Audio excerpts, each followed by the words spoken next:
क्या आपको पता है दुनिया की पहली घूमने वाली बिल्डिंग्स के बारे में? क्या आपने घंटे जैसी चिड़िया की आवाज सुनी है? और क्या आपको पता है कि भारत दुनिया का पहला ऐसा देश है जिसने खुद का आयरन डोम बना लिया है? आइए जानते हैं होश उड़ाने वाले बहुत सारे रोचक फैक्ट्स पर। उससे पहले आप हमारे चैनल को सब्सक्राइब जरूर करें। फैक्ट नंबर 1, इस संसार में ऐसे बहुत से जीव हैं जिनके बारे में हमें कोई जानकारी ही नहीं है।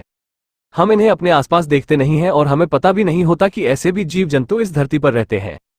वो तो इंटरनेट की वजह से अब लोगों को अजीबोगरीब जीव जंतुओं के बारे में पता भी चल जाता है, वरना कौन जानता था कि चिड़िया की आवाज मीठी के बजाय कर्कश भी हो सकती है। जब भी चिड़िया के चहचहाने की बात आती है तो हम एक प्यारी सी आवाज के बारे में सोचते हैं। आप कल्पना भी नहीं कर सकते हैं कि किसी चिड़िया की आवाज भी आपके सिर में दर्द कर सकती है।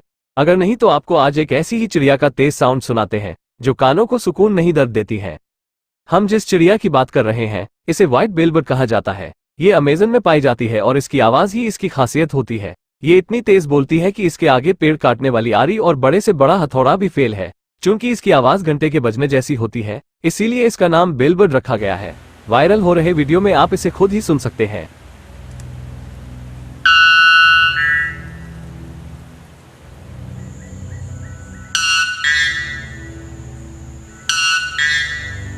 फैक्ट नंबर 2, भारत का अपना आयरन डोम तैयार है। 25 किलोमीटर की रेंज में आने वाले किसी भी दुश्मन के विमान, मिसाइल, ड्रोन या हेलीकॉप्टर को एक ही मिसाइल सिस्टम खत्म कर देगी। सिंगल मिसाइल यूनिट से दागी गई 4 मिसाइलों से 4 टारगेट एक साथ ध्वस्त किए जा सकते हैं। भारत ऐसी तकनीक बनाने वाला पहला देश है। भारत दुनिया का पहला ऐसा देश बन गया है जिसके पास एक ही मिसाइल यूनिट से 4 एरियल टारगेट को ध्वस्त करने की क्षमता है। भारतीय सेना के आकाश मिसाइल सिस्टम ने हाल ही में 4 टारगेट्स को निशाना बनाया है। आकाश मिसाइल सिस्टम की सिंगल यूनिट में 4 मिसाइलें होती हैं जो अलग अलग टारगेट्स को ध्वस्त कर सकती हैं, यानी फिलिस्तीनी आतंकियों की तरह हमले की आशंका अब खत्म। भारतीय सेना और डीआरडीओ लगातार इसके एडवांस वर्जन की टेस्टिंग कर रहे हैं। फिलहाल ये क्षमता 25 किलोमीटर रेंज वाली आकाश मिसाइल सिस्टम में विकसित की गई है। बाद में इसके रेंज को और बढ़ाया जाएगा। यह मिसाइल सिस्टम टारगेट को हवा में ही ट्रैक करके उसे खत्म कर देता है।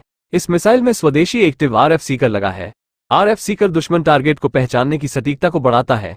इसके अलावा इसमें अत्यधिक ऊंचाई पर जाने के बाद तापमान नियंत्रण के यंत्र को अपग्रेड किया गया है। ग्राउंड सिस्टम को अपग्रेड किया गया है। इसके अलावा राडार, ईओटीएस और टेलीमेट्री स्टेशन, मिसाइल ट्रैजेक्टरी और फ्लाइट पैरामीटर्स को सुधारा गया है। फैक्ट नंबर 3, मान्यताओं के मुताबिक नारद मुनि ने 5 पांडवों और द्रौपदी के बीच प्रत्येक के साथ रहने के कुछ नियम बनाए थे जिसका सभी लोग पालन करते थे। नियम के मुताबिक जब एक भाई द्रौपदी के साथ एकांतवास में रहता था तो उस समय कोई दूसरा भाई नहीं जा सकता था। अगर कोई इस नियम को तोड़ता तो उसको 12 साल तक जंगल में अकेले ब्रह्मचारी का जीवन बिताना पड़ता। इसके अलावा द्रौपदी भी 5 पतियों संग भी गजब का तालमेल रखती थी, जिसकी वजह से कभी पांडवों में द्रौपदी को लेकर विवाद नहीं हुआ। द्रौपदी के पास ऐसा कौन सा मंत्र या मैनेजमेंट था जिससे वो अपने पतियों के बीच तालमेल बनाकर रखती थी?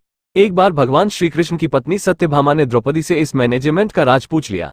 द्रौपदी ने सत्यभामा के सवाल का जवाब देते हुए जो बताया, उसे कोई लड़की समझ ले तो उसका वैवाहिक जीवन हमेशा खुशहाल होगा। फैक्ट नंबर 4, हाल फ्री में दिल्ली एनसीआर में कम से कम 4 साल बाद जटायु नजर आए हैं। एशिया में पाए जाने वाले इस गिद्ध को सिनेरियस गिद्ध कहते हैं। इसे आप जटायु भी कह सकते हैं।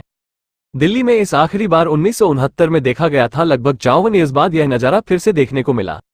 अधिकांशतः इस तरह के पक्षी सेंट्रल एशिया और यूरोप में पाए जाते हैं। इस प्रजाति के पक्षी दुनिया के सबसे बड़े और भारी पक्षियों में आते हैं, लेकिन अब यह विलुप्त होने की कगार पर है। सिनेरियस गिद्ध पुरानी दुनिया के गिद्धों में सबसे बड़ा है। इसके पंख का फैलाव 3 मीटर है। इनके गहरे भूरे रंग के पंख, बड़ी आंखें और चोंच के पास सफेद धब्बे होते हैं। इसका असली नाम सिनेरियस वल्चर है, जो कि रामायण में बताए जटायु से मिलता जुलता है। उड़ते समय ये काले रंग का दिखाई देता है।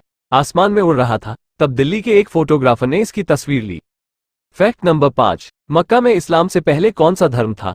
मक्का सऊदी अरब का एक शहर है जो अरब का सबसे पवित्र इस्लामिक शहर है। इस्लाम से पहले यहाँ कई और धर्म भी थे। 628 ईस्वी में पैगंबर मोहम्मद ने एक यात्रा शुरू की।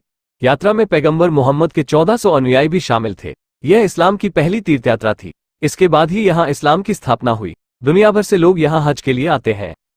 फैक्ट नंबर 6, महाभारत के खलनायकों में शकुनी मामा का नाम सबसे ऊपर है, जिसने हमेशा दुर्योधन के दिमाग में पांडवों के लिए जहर भरा था।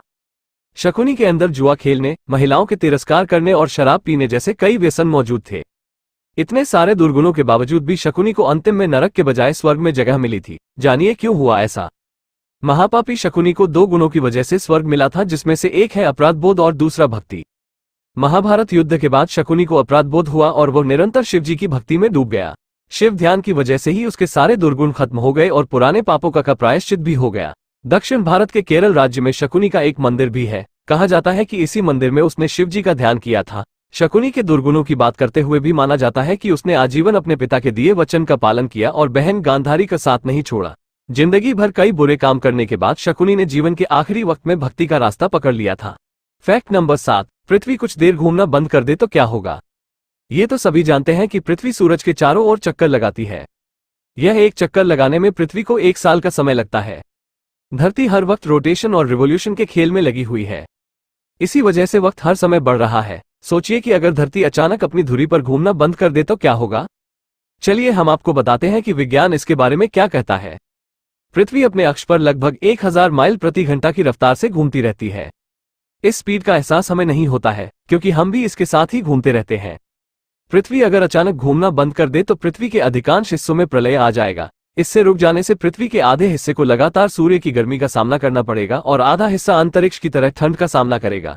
इससे पृथ्वी के उस हिस्से पर बहुत अधिक गर्मी हो जाएगी जो सूरज की ओर होगा और बाकी के हिस्से पर हमेशा के लिए अंधेरा और ठंड हो जाएगी। अगर पृथ्वी के अचानक घूमना बंद करने से सभी 800 मील की स्पीड के साथ आगे गिर जाएंगे और पृथ्वी पर भयानक दृश्य देखने को मिलेगा। फैक्ट नंबर 8, भारत इतना खूबसूरती देखने के लिए लोग विदेशों से आते हैं। यहाँ आपको खेती के लिए उपजाऊ भूमि, ठंडी हवाओं के लिए बर्फीले पहाड़ सब मिल जाएंगे। यहाँ ट्रैकिंग करने के लिए पहाड़ी क्षेत्र, सुंदर फूलों के लिए फ्लावर ऑफ द वैली सब है। लेकिन अगर आपको विदेश की धरती पर भी भारत देखने को मिले तो आप क्या कहेंगे? दरअसल यूरोप में एक ऐसा देश है जिसे यूरोप का भारत कहा जाता है। इस देश में भारत की तरह ही खेती के लिए अधिकांश भूमि है, जहाँ किसान फसलों की खेती किया करते हैं। इसे देखने पर आपको भारत की याद आ जाएगी। लेकिन सवाल यह है कि आखिर किस देश को यूरोप का भारत कहा जाता है? दरअसल यूरोप महाद्वीप में स्थित इटली को यूरोप का भारत कहा जाता है। फैक्ट नंबर 9, भारत में नदियों का विशेष स्थान है। देश में लगभग 200 प्रमुख नदियां हैं। आपने भारत की सबसे लंबी नदी गंगा के बारे में तो जरूर सुना होगा। क्या आप जानते हैं कि भारत की सबसे छोटी नदी कौन सी है? भारत की सबसे छोटी नदी को अरवरी नदी के नाम से जाना जाता है। अरवरी नदी अरावली पर्वतमाला से निकलती है। ये राजस्थान के अलवर जिले से बहती है। अरवरी नदी की कुल लंबाई महज 45 किलोमीटर है। साल 1985 में अरवरी नदी पूरी तरह से सूखकर लुप्त हो गई थी। हालांकि 1987 में स्थानीय लोगों ने 300 से अधिक बांध बनाकर इस नदी को पुनर्जीवित किया। फैक्ट नंबर 10, दुनिया की सबसे ऊंची बिल्डिंग है बुर्ज खलीफा, जो कि दुबई में है।